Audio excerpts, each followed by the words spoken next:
reasonable explanation is a germ, a bacteria or a virus that has a mind-altering effect on its victims.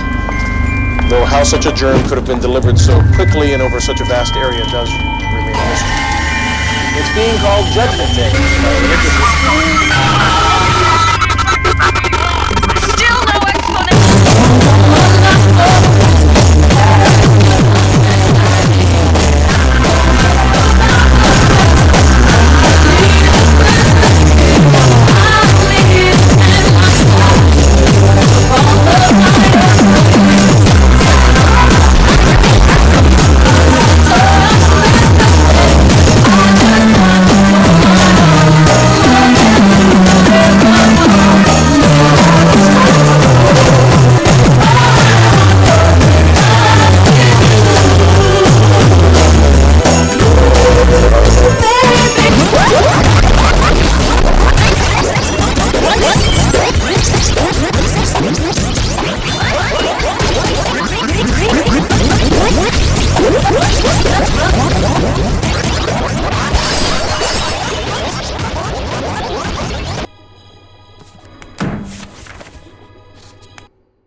Oh.